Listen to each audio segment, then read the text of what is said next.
Au Congo, dire la vérité, c'est un crime. Le gouverneur du Haut-Katanga l'a dit et résultat, il est convoqué à Kinshasa par le ministre de l'Intérieur. Et ce qui est plus grave encore, c'est d'entendre ce qu'est dit un sénateur de l'UDPS. Si nous étions à l'époque de Moïse, on devrait les lapider. Est-ce que mon analyse est très bien? Maintenant, j'aimerais qu'on donne un message au VPM de l'intérieur. Bloque ces messieurs-là qui disent ça. Je me demande comment on peut convoquer un gouverneur parce qu'il a exprimé une opinion dans un cadre démocratique et pourtant, dans un état de droit, cela ne devrait même pas poser un problème. Et puis, en tant qu'élu provincial, il bénéficie de l'autonomie institutionnelle et il devrait faire des déclarations sans subir des intimidations du pouvoir central. Et moi, je peur que cette convocation soit perçue par l'opinion publique comme une pression politique destinée à intimider, vous voyez un peu ce que je veux dire, ou soit à dissuader d'autres leaders politiques de s'exprimer librement. Je le dis parce que ce n'est pas un cas isolé. Le gouverneur du Kasaï central, Moïse Kamboulou, lui également été convoqué à Kinshasa par le ministre de l'Intérieur pour avoir critiqué une action du gouvernement dans sa province. Il n'y a rien qui se fait, il n'y a rien de concret. Et donc, parler des infrastructures routières dans la province du Kasaï central, je crois qu'il y a lieu de dire que rien n'est fait et qu'il n'y a encore rien. Nous voulons voir ces choses-là être faites. C'est grave ce qui se passe au Congo. Donc, nous sommes dans un pays où les gouverneurs sont convoqués à Kinshasa. Pourquoi? Parce qu'ils disent la vérité. Prenons l'exemple du gouverneur du Haut-Katanga, Jacques Kabila.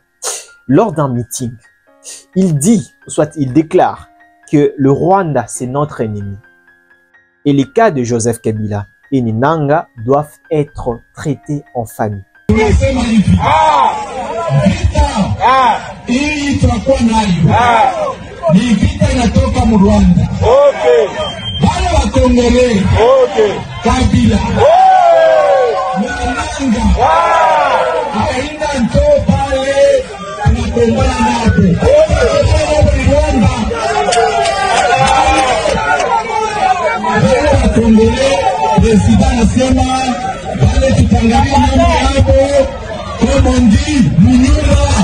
Et dans cette déclaration, moi je retiens que c'est un discours pacifiste et réconciliateur. Il appelle le Congolais à ne pas se déchirer sur le fond d'une guerre étrangère et il traite les responsabilités internes par le dialogue. Et c'est justement ce qui se passe à Doha entre le gouvernement et le rebelle du 1-23. Dites-moi que ce qui se passe à Doha est différent de ce que Jacques Kabila a dit. Le gouverneur du Haut-Katanga a parlé de réparer des choses entre Congolais sans nier l'agression rwandaise. Il a demandé aux enfants du pays de régler leurs problèmes en famille. Et résultat, convocation. Hier, nous étions informés par RDC Times qui a alerté l'opinion que le gouverneur du Haut-Katanga, Jacques Kabila, n'était ni à Kinshasa, ni à Lubumbashi, ni même à Goma. Et puis ces tweets m'a fait rappeler quelque chose. Bloque ces messieurs-là à Kinshasa. Ce genre de fonctionnalité, c'est ce qu'on appelle en politique la centralisation excessive du pouvoir, où tout doit venir d'en haut sans laisser la marge aux autres acteurs. C'est aussi une intolérance envers les critiques, même si elles sont constructives. Et puis le gouverneur a le droit de rendre les comptes à sa population, non seulement à Kinshasa. Il a le droit aussi de dire la vérité, même si cela dérange. Mais dans la réalité actuelle, on voit que dire la vérité peut coûter cher politiquement. Et c'est ce qui est arrivé au gouverneur du Kasaï central qui a dénoncé le manque d'infrastructures dans sa province et humilié deux ministres qui ont voulu tromper l'opinion publique en direct de la RTNC. Il n'y a rien de concret. Et donc, parler des infrastructures routières dans la province du Kasaï central, je crois qu'il y a lieu de dire que rien n'est fait et qu'il n'y a encore rien. Nous voulons voir ces choses-là être faites.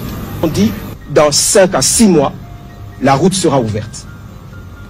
Donc, on ne peut pas dire qu'il n'y a rien qui se fait. Je m'oppose à cette façon de voir les choses. C'est qu'il y a des choses qui se font, mais il faut aussi donner le temps. À propos des infrastructures, j'ai eu à le dire tout à l'heure, qu'il n'y a encore rien. Et tant il n'y a encore rien, c'est qu'il faut commencer. Il faut relativiser quand même cette partie, monsieur le gouverneur, parce que excellent, le ministre d'État a apporté... Non, laissez-moi parler. C'est à moi de donner la réponse à la question qui m'est posée. Allez-y, s'il vous plaît.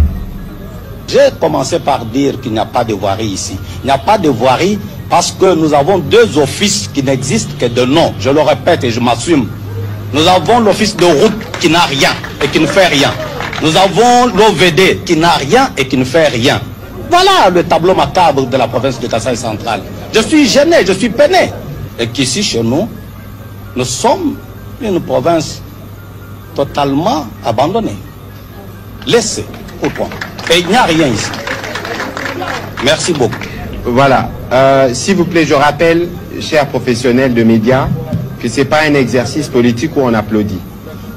S'il vous plaît, tenons-nous à ça. Et résultat, convocation à Kinshasa.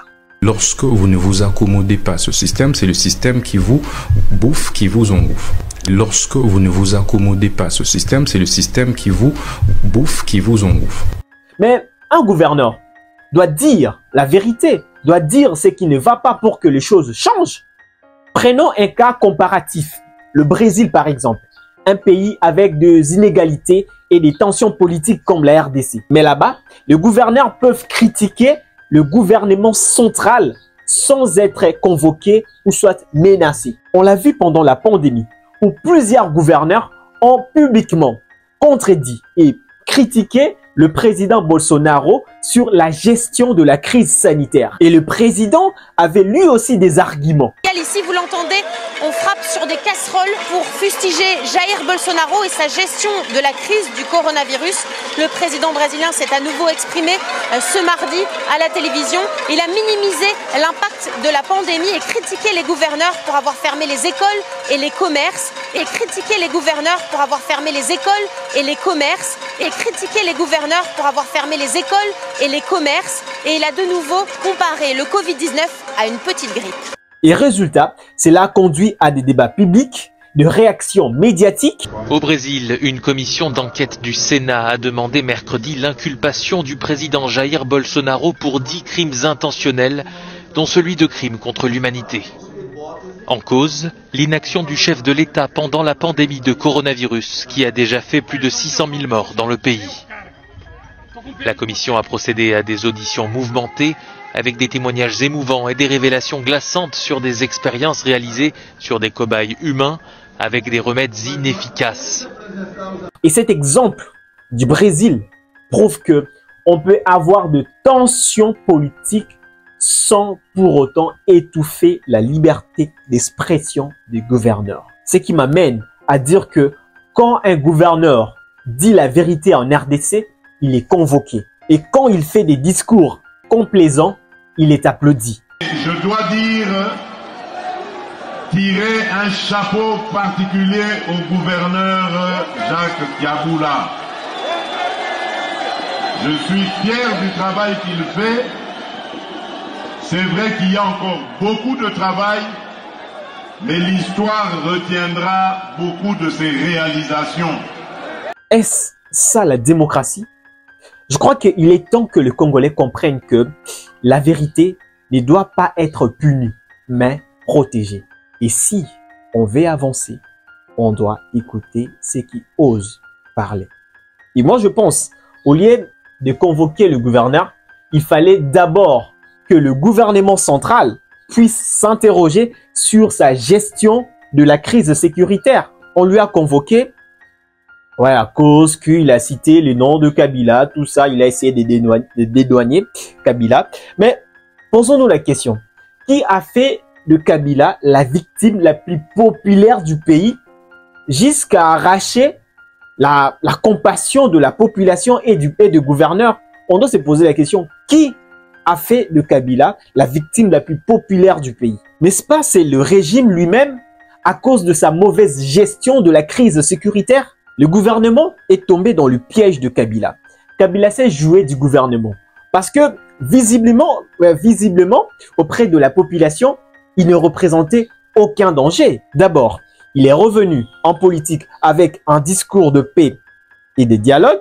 Il a proposé 12 pistes de solutions qu'aucun autre opposant a proposé depuis le début de cette crise sécuritaire. Et au lieu de mettre les émotions de côté, vous avez lancé des poursuites judiciaires contre Kabila, vous avez perquisitionné ses biens, vous avez suspendu son parti politique, vous avez interdit même aux gens de citer son nom et pourtant c'est les régimes qui citent systématiquement le nom de Kabila. Et les jours de l'indépendance, vous avez effacé son image de l'histoire.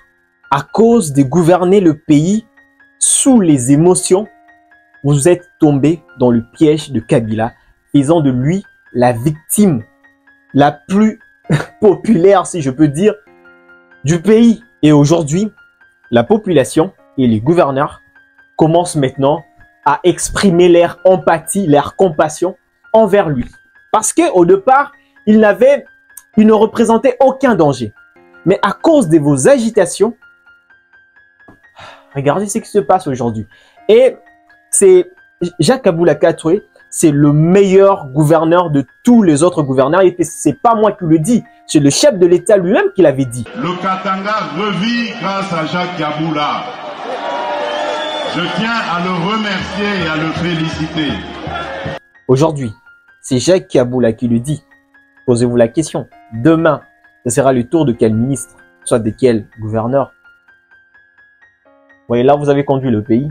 Et comme si cela ne suffisait pas, vous venez de commettre la plus grosse erreur, toujours sous l'émotion, en convoquant un gouverneur de l'espace Swahili. En oubliant que durant cette semaine, il y a eu des tensions selon lesquelles le régime en place a révoqué et emprisonné plusieurs officiers de l'espace Swahili. Et on a appris également que le Swahili est la langue la plus parlée dans les prisons. Et je me demande, est-ce que tout ça en valait la peine dans cette période de guerre où on doit être unis, où on doit être ensemble? Est-ce que tout ça valait la peine? Alors,